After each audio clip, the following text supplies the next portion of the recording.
Hey everybody, welcome back to part 2 of overcoming adversity and building resilience.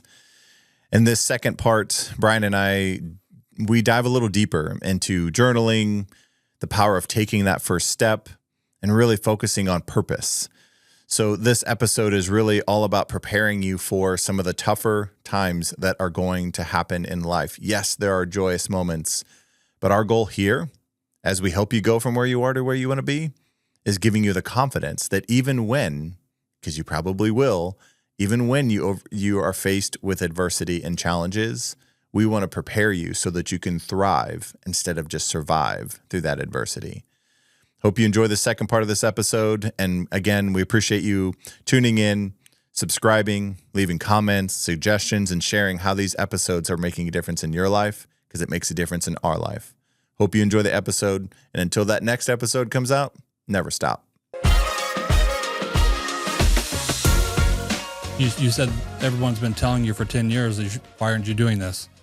A lot of times for a lot of people, it's way easier for other outside people to see their potential because they don't have all the emotional baggage that we carry in our own head about ourselves.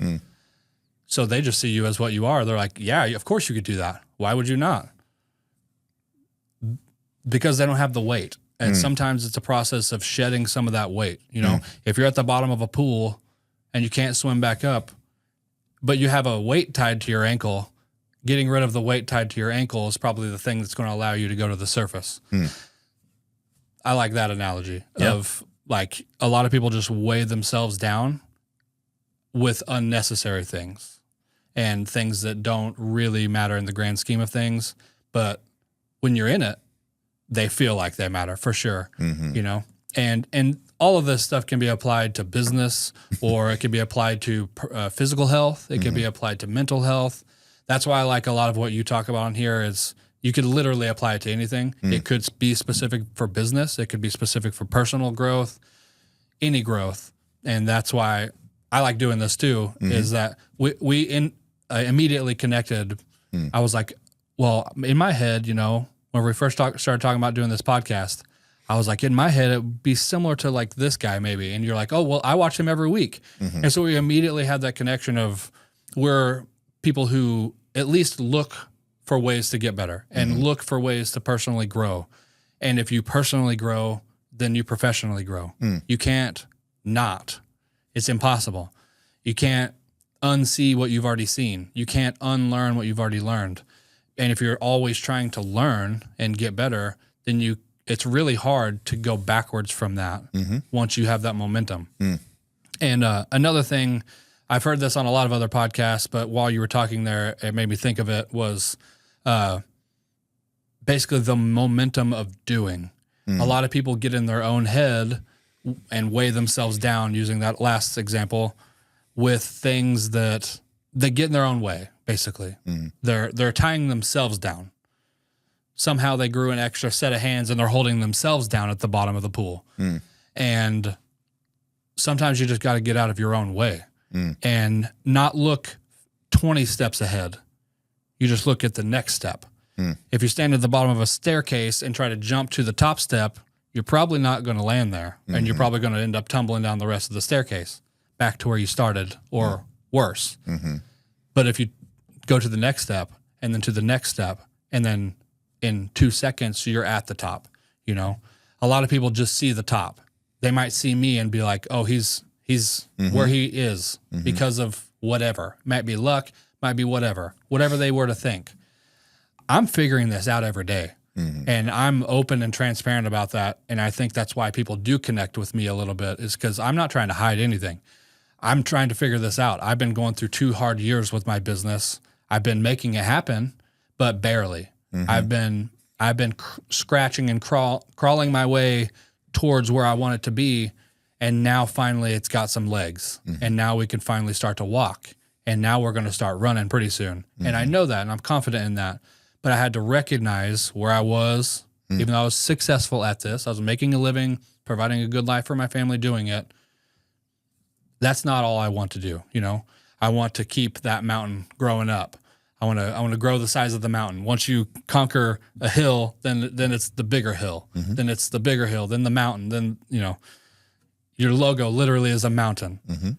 That's how I think about life. Like when you're climbing up the mountain, it sucks. But whenever you see the view from the top of it, that's where like the real power is. You see like people that go to space, they say like the most, obviously it's profound because you're in space, but like being able to look down on the world and see it for what it is and how that transforms your mind into like, we're all just floating on this rock in the middle of space. It's super significant, but also insignificant in the grand scheme of the cosmos, not to get too crazy or whatever, but like I try to keep that balance too in my head of what I'm doing needs to have significance, but in the grand scheme of things, if I mess up a word right now while I'm talking, there is no repercussions in the galaxy, So those are my thoughts of what you just said. Of a lot of times people get in their own way, and they're the thing that's holding them back. And I've been guilty of this too. I'm currently guilty of this in a couple scenarios. That can be a topic for a different day, but like I've been holding myself back for things. For example, so no one can see this here, but like we painted the whole office. I've been wanting to do that for a year and a half. And then it takes me having Bethany here to be like, I'm going to go get the paint. And I'm like, okay, sweet. Now we're painting, And so now we're on this, we got momentum. So now we're building 2 more sets and we're going to open up for more podcasts and we're going to do this and that. But taking the one step to just go get the paint and take the outlets off the wall to paint, that was all the step that was needed. So rather than being like, oh, it's going to be so much work to paint this and so much work to get decorations, we just took the first step. And so I told you whenever you first walked in that me personally, this is like the rest of the year, I want to just focus on doing. I want to just do. I overthink things. I'm a perfectionist to a fault. I know that. And I want to just intentionally set that to a side for a bit and just work on doing. Because if you work on doing, then you have all this evidence built up of things you've done, whether they're small or a little bigger or whatever. But all those small wins get you closer to the top of the hill or the mountain that you're climbing. So yeah. I mean, that baby step approach, Groundhog Day, right, is kind of that a really great kind of baby step, right? People talk about that all the time too, but it's really just thinking about if you don't take the baby step, you're going to keep reliving the same thoughts about all of the steps. And so like whenever you run a marathon or run a 5K or run a half marathon, you don't run 13 miles at once or a full 26.2. You don't run that at once. You have to run 100 feet first before you can run all those things. And again, having that vision of how far you want to go, what you want to do with it is totally great. But if that vision, so oftentimes the effort required to do the thing sometimes prevent people from doing the thing, right? And so the perspective of the effort is what I should say there. So like the idea of painting something or the idea of doing something big, I even know people who won't move out of a house that they don't like because they don't want to pack. Now, that may resonate for some people, but it's a matter of like, if effort's the reason why you're not willing to do something, but you don't like the thing that you're currently experiencing, it's more about you willing to give the effort, right? So there's got to be so much internal dialogue there. But when it comes to painting, when it comes to building, you say you want all these things, and that's another really great way through adversity is, what can I do today? Whenever I do executive coaching and personal coaching with people, and I make it so simple. They're like, this is simple. This isn't going to work. Like, just try it. So then we break down, what are you going to do today? Not what do you want to accomplish in 6 months? We start there. Like, what goal do you have? But then we break it all the way down, because when you start to think, I can take control of today, you accidentally 6 months from now have done that same habit, which is also going to, like a vine, right? It's going to create other habits that you're going to create because you start believing in yourself. And so it's that constant belief of, if I just take that first step, I know that no matter what happens, I can start taking the next first step. And that's honestly what helps people build that confidence to get through it. But it's also, sometimes it takes somebody else to move that thing out of the way and say, you've been talking about this long enough. We're going to do the thing, right? So I've been talking about the podcast for long enough. You say, why don't you come down here and we'll do this, do it right. And all of a sudden, here we are. Yeah. But if I just would have been in my head and stuck on, I need to find the right person and all the things and all the studios, and maybe I'm not ready for that, and maybe I don't have the content ready. I mean, we've pivoted 4 times in content already since I've been here. Yeah. But it's that why that matters the most. But it's also, I believe in you. I believe in what I'm doing and the message we're sharing, because, again, all of you share incredible feedback with me all the time. And so it's also understanding that people are watching your journey. Mm-hmm.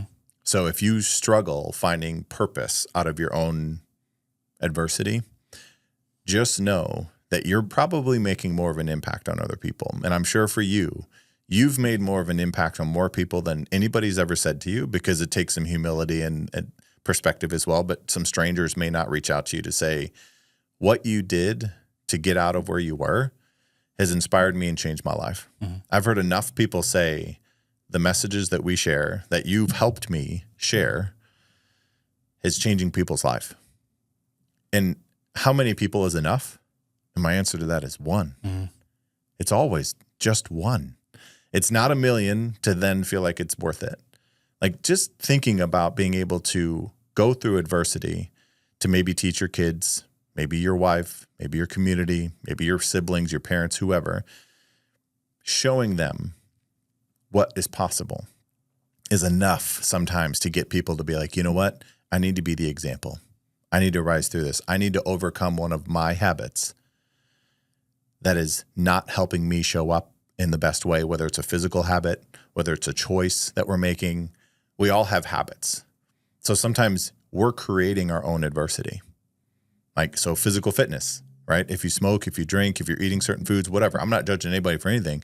But if it's showing up in a negative way in your life, you overcoming that habit because it matters to the people that you love the most may be just the thing that you need to do to help you overcome that adversity, of which obviously you've kind of touched on your family today too. So, it's just, as we give you all these listeners, as we talk about this, it's really just, hopefully they understand our journey through adversity is unique. It's not a cookie cutter recipe. Be curious with it, and don't beat yourself up if the thing that you try once doesn't work. You're just learning more ways on how to do what you're doing. And maybe in your case, you already knew what you were passionate about when you picked up the camera. Yeah. And maybe it's about being curious about yourself again. What do you love the most? What brings you the most joy? We can monetize anything these days, right? So don't limit yourself on that, but it's also a matter of, like, if it brings you joy, then it's worth doing. Well, in that same vein, like, I'm in the photography space. Mm-hmm. I do photo and video production. So I call it the revolving door of photographers. Mm-hmm. Like, every 3 years in our area, there's a new wave of photographers, because the people who were trying to make a business out of it realize at some point you got to actually start running it as a business, and then they fall off because they want to just take photos. A lot more people, just using that space as an example, but a lot more people should just do things as a hobby, like what you were just saying. Mm-hmm. It takes the pressure off. Not everyone is a business owner, and not everyone should own a business. Mm-hmm.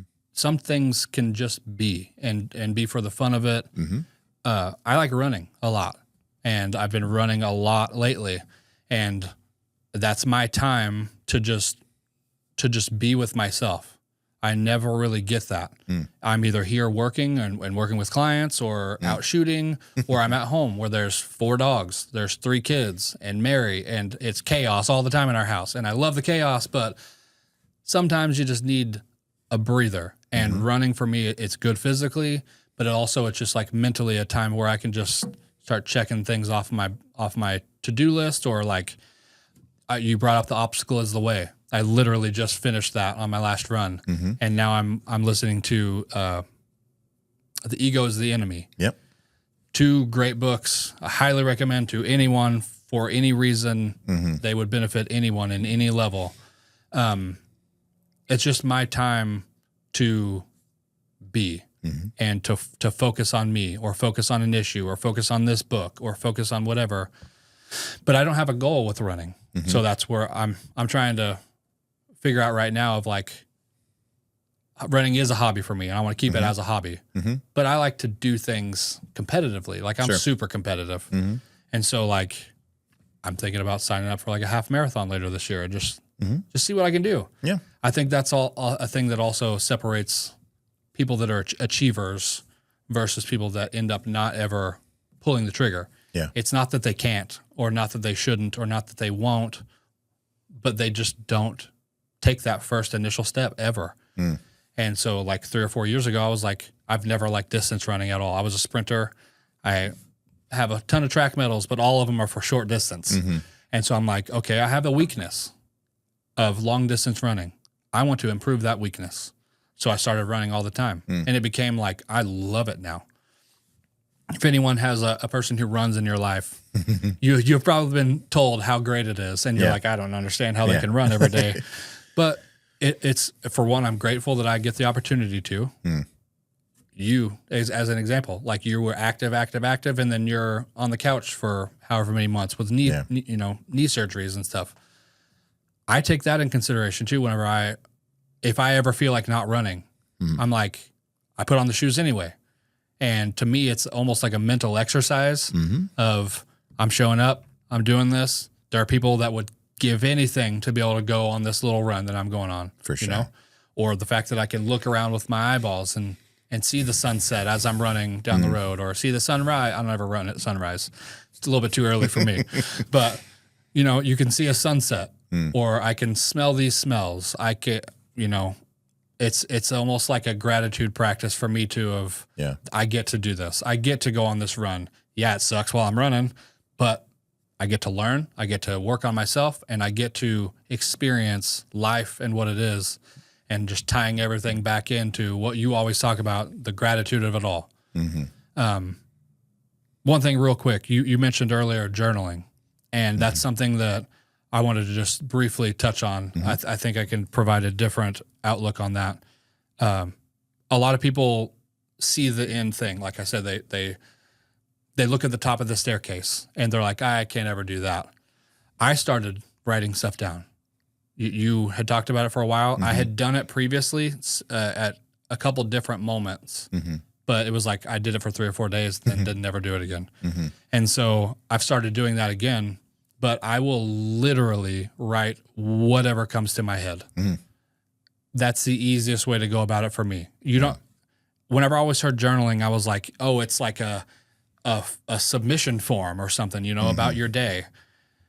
I just do it as I write the date at the top, and then I just start literally whatever words come to my mind, I just start writing them down and just let the stream of consciousness come out onto the page. And then at the end, I always write, this is just me being who I am.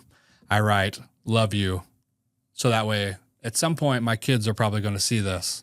And so they have my handwriting, love you, on every, but also I'm writing that to myself, And so we kind of touched on that last time of like being a little nicer to yourself. I think that plays a part into it too. But I think that is a barrier between a lot of people and writing or they're not good writers. Sure. You can literally just write down your thoughts, right? Or type it out. I like the process of actually writing because no one ever really writes these days with a pen and paper. So it's kind of like therapeutic to just sit there and write. And I keep it right beside my bed. And then I will just, rather than staring at my phone to go to sleep, just write a few thoughts down. It doesn't have to be any length. There's no guidelines on it, just whatever you want. And just write it down and then set it down. Next night, write it down, set it down. And then you're 3 months later and you could look back at like, oh, this was what I was thinking that day, or whatever the case is. And it can also help you see how far you came. One of the random entries that I had was the day that I decided I was going to quit my job. I wrote that in a journal. And I'm like, that's weird. And I had the thoughts of what I was thinking, and I was scared out of my mind. But now I can look back on that. And it was just, I think that's a barrier from a lot of people. They hear you every single episode almost say to write down your thoughts. Literally, it can be as simple as just writing some thoughts and then move on. It doesn't have to be a formal letter to the president or formal letter to someone. It's just a stream of consciousness, and then set it aside. Yeah. Well, and, I appreciate that perspective too, because it's also really healthy for other people to hear how other people journal. And, the book that I have out that is kind of like a journal, it's, the funny thing is I hear about journaling is people say I don't know what to write, so I gave them things to write about. So some people need prompts. Yeah. But sometimes it's just doing it for yourself, not doing it for an outcome. I know a lot of people say, okay, I practiced gratitude for 21 days. My life isn't any different. You're kind of, not that you're missing the point, but you're kind of not seeing the full value of it all. And so sometimes people need journal prompts, like even gratitude journal prompts. So I actually have a calendar that I'm working on sending out to people to kind of work through, like, okay, on Mondays, think about, something related to your family. Tuesdays, something related to your physical health. Wednesdays, because they need some of that initial guidance to open up their eyes, open up their vision to what's possible. Your vision's already there because you already have everything, but just trusting your own self enough to think and actually write it down matters, right? And so once you understand that the things that we think, and we've talked about this, but the things that we think are the things that we feel, which then lead us to the choices we make. But if we never validate our thoughts, whether it's by writing it or sharing it, we never justify our feelings, which then makes us have choices that don't resonate with who we actually are.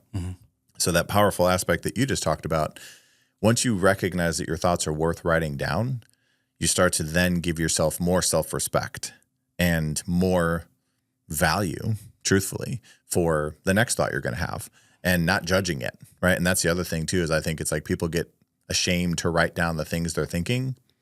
Don't, because if you're already thinking it, it's already there. Just write it down and release it. And it's different to look at your thoughts.